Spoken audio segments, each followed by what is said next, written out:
بسم الله الرحمن الرحیم. پیج سیټ اپ بیا د پیج د جوړولو لپاره د بعضې شیان چې موږ تاسې دلته وویلې، مثلا که زه غواړم چې د مارجنز لږ کم او زیات کړم یا مثلا نور تغییرات راولم، دا موږ پیج سیټ اپ کې هم کولی شو. پیج سیټ اپ چې کلیک کړي، ګوره په دې کې بیا اول موږ سره مارجنز راځي. لکه موږ دلته مینې مارجنز یو کلیک کړی وو، نو دلته به مینې مارجنز له ټاپ نه هم یو وي، بوټم نه به هم یو وي، لیفټ نه هم یو او له رایټ نه هم یو دا مارجنز شو. بل موږ سره دلته ګیټور شته.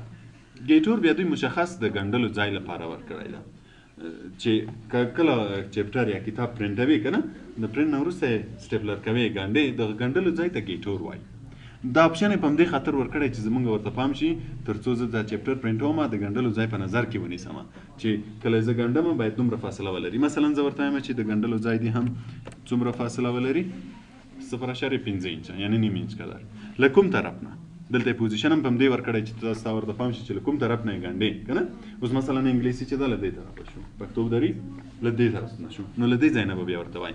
که چېرته زه ورته لیفټ وایم، نو له دې لیفټ نه به فاصله لږ نوره هم ورزیاته کړي، 1 انچ مثلا مارجنز شو، 0.5 ګیټور شو، نو دا خط به یو څه نور هم لرې شي چې کله بیا سټیپلر کوو نو هغه خط به نه پکې نیول کېږي. نو دلته بیا پوزیشن چینجوای شي. اوس مثلا زه ورته رایټ وایم، له دې خوا به شي.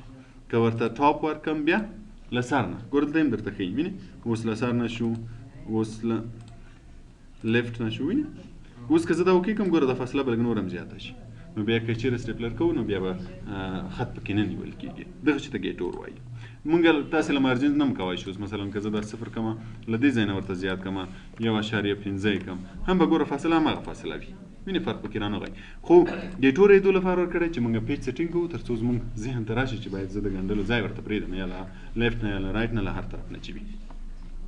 بل اورینټیشن لکه څنګه چې موږ تاسې دلته وویلې چې پورټریټ یې غواړئ که لینډسکیپ غواړئ، په اوږدو باندې غواړئ که په غره باندې غواړئ، دلته چې کلیک کوئ دلته یې درته ښیي. پوه شوئ؟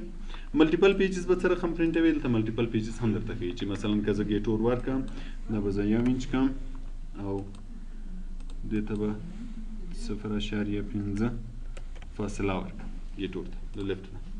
یعنې چې که ګنډل کېږي، ګوره د یو به دا خوا وي، د بل به دا خوا وي. چې کله موږ دا چپټر داسې ونیسو، ګوره له دې دا خوا وګنډل شوه، د هغه دا خوا وګنډل شوه، دلته به یې درته میرر کې ښیي.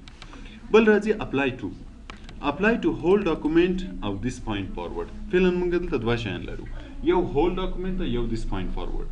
کله چې موږ تاسې دلته تغییرات راولو دا د پیج سیټینګ کې، یعنې زه دلته اوس په دې فایل کې څو ورقې لرمه، 4 ورقې لرمه، نو کله چې دا تغییرات راولم، آیا دا 4 واړو کې باید دا تغییرات راشي؟ مثلا زه ورته وایم چې فاصله دې له دې طرف نه زیاته شي، د 4 څپو دې زیاته شي، دا د 4 واړو که د مثلا د کمو یا مثلا د 2 یا د 3 خپل په خوښه ټول غواړئ که خپل په خوښه غواړئ. نو د دې لپاره موږ تاسې دلته په پیج سیټ اپ کې آپشن لرو. کله چې موږ تاسې پرنټ ته ځو، پیج سیټ اپ کلیک کوو، که چېرته زه هول ډاکومنټ ورته وایم، دا تغییرات په ټولو څپو کې راځي. مثلا زه دلته ورته وایم چې ګیټور دې یو وي، که چېرته هول ډاکومنټ وي د ټولو څپو به یو ګیټور شي، یعنې فاصله به یو شي. یا مثلا ورته وایم چې څپې د لینډسکیپ شي، که هول ډاکومنټ وي ټولې کېږي. اوس ګوره زه هول ډاکومنټ کلیک کوم، اوکې کوم، نو دلته 4 څپې وي، لږ به یې زوم آوټ کوم، ګوره 4 واړه به لینډسکیپ وي، دی که نه؟ بیرته به یې انډو کوم، کنټرول زیډ، چې بیرته اوس پورټریټ شي. که زه غواړم چې 4 واړه چینج نه شي، له دغه ځای نه وروسته، دا کوم یو کې چې ما کرسر وکړو، له دغه ځای نه وروسته لینډسکیپ شي، بره دی پورټریټ وي، نو بیا به کرسر پکې کېږدئ، بیا به راشي پیج سیټ اپ ته، پرنټ پیج سیټ اپ. ګوره بیا دلته موږ دیس پوینټ فارورډ لرو.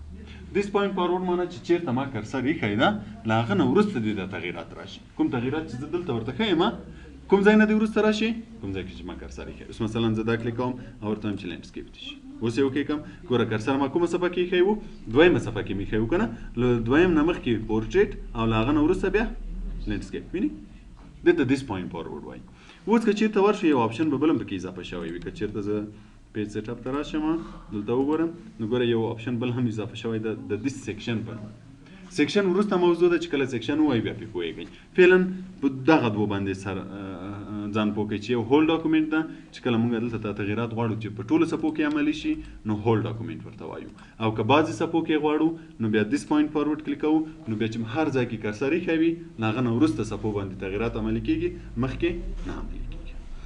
بل دلته موږ سیټ ډیفالټ لرو. سیټ ډیفالټ څه معنی؟ اوس ګوره چې زه دلته سیټینګ وکړم، مثلا ما ورته وویلې چې 2 انچه او 2 انچه د مارجنز وي، دا مې اوکې کړو. دا د چا لپاره دا صرف د دغه فایل لپاره چې ما خلاص کړی ده.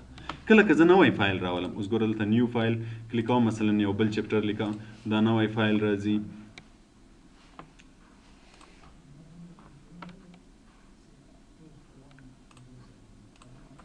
اوس ګوره دا نوې صفحه چې راغله که به زه په دې نوې صفحې پرنټ ته پیج سیټ اپ ته لاړ شم نو د ده مارجنز بیرته څو شوي دي بیرته یو شوی ده. دلته چې زه هر سیټینګ کوم او کې کوم دا صرف د دغه فایل لپاره ده د ټولو لپاره نه وي.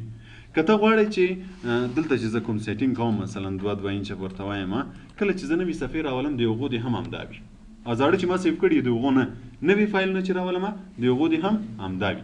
نو بیا موږ دلته سیټ ډیفالټ کلیک کوو. سیټ ډیفالټ معنا ده چې کوم سیټینګ چې دلته ده دا د نوې فایلو لپاره سیف کراته نو چې بیا زه نوې فایلونه خلاصوم هغه به په همدغه سیټینګ کې وي. اوس ګوره زه د سیټ ډیفالټ کوم یس یې کړم او چې کله زه نوې صفحه بله راولم بیخي دا بندوم چې بیخي ورډ له سر نه خلاصوم هم به ما ته به دی مارجن څو انچه راولي 2 انچه. اوس ګوره چې زه دا نوې صفحه واخلم او پیج سیټ اپ ته راشم مارجنز به 2 انچه وي. څو انچه شو دې ته سیټ ډیفالټ وایي چې دا سیټینګ راته وساته. اوس به یو کم سیټ ډیفالټ به کم سیو به کم تر څو دلته یو شي. بل په پیج سیټ اپ کې موږ تاسو دلته پیپر لرو دا خو مارجنز وو راځو پیپر کې موږ تاسو اول پیپر سایز لرو چې موږ له دې ځای نه هم انتخابوو چې صفحه باید زموږ څه شی وي. نو همیشه موږ ویل چې کومې صفحې اخلو کومې چې زموږ په پرینټر کې وي په کومه باندې چې موږ پرینټ باسو. نو که پرینټر کې موږ سره A4 وي نو دلته باید A4 کلیک کوو. که لیټر وي لیټر. که چېرته موږ سره داسې ورقې وي چې موږ نه پېژندو چې دا کومې ورقې دي. اوس مثلا دا ورقه ده تاسو ته معلومیږي نه چې دا اوس A4 ده A5 ده یعنې له دې ځای نه ته نه شې انتخابولی چې دا کومه ورقه ده. نو په هغه صورت کې بیا موږ له ویټور هایډ نه استفاده کوو چې بار ټول یې ورته ورکړي. اوس مثلا د دې بار څو ده او عرض یې څو ده دا دواړه ګوري دلته یې لیکي. مثلا د دې عرض چې ده 8 انچه ده دلته دې ولیکل اته ټول یې څو ده عرض څو چې ده دلته یې ولیکل. نو بیا د دغه صفحې مطابق به دی دلته صفحه سیټینګ درته جوړ کړي. نو بیا چې څنګه درته وښول هماغسې به یې راته پرنټوي پوه شوې. نو که کله موږ صفحه نه پېژندله نو بیا ویټور هایټ دغه ځای کې ورته لیکو تر څو زموږ سیټینګ د مغه صفحې په اندازه شي نو چې پرنټوو بیا به له هغه ځای نه پرنټېږي. بل پکې پیپر سورس راځي. پیپر سورس بعضې پرنټرونه چې دي په 2 ځایه ورقې پکې ایښول کېږي بعضو کې 3 ځایه کاپیرو کې خو هم 3-4 ځایه ورقې ایښول کېږي خو پرنټرو کې زیاتره څو ځایه ورقې ایښول کېږي 2 ځایه. دا کوم ځای کې چې ورقې ایښول کېږي هغه ته ټرې وایي د پرنټر ټرې وایي. نو دلته ټرې ده چې مثلا ته ورقې له کوم ځای نه اخلي. اوس یو پرنټر کې تا 2 ځایه ورقې له کوم یوه نه ورقه اخلي له اولې ټرې نه اخلي که له 2مې ټرې نه اخلي. د هغو نومان بیا دلته راځي. فعلا موږ سره پرنټر نشته نو په دې خاطر یې ټرې هم دلته نشته.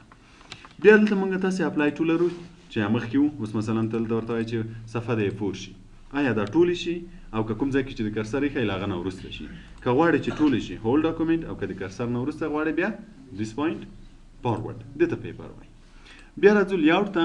لیاوټ کې بعضې موضوعات دي چې زموږ مخکې درسو سره تړلي دي نو چې کله م هغه درسونه وویلې بیا به دا هم له خیره ورسره ووایي. دې شي ته پرنټ وایي.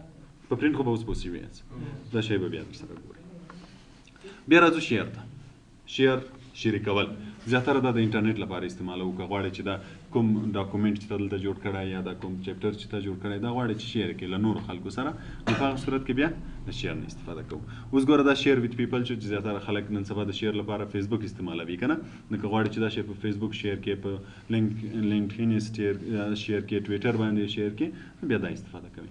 او که غواړې چې په ایمیل کې ورته واستوې نو بیا ایمیل کلیک کوي بیا په ایمیل ورته مثلا سینډ از اټیچمنټ کوي په ایمیل کې ورته استوي پوه شوې. نو دا شیر شو که غواړې چې شیر یې کړې له دې ځای نه بل موږ تاسو سره ایکسپورټ به څه به ووایو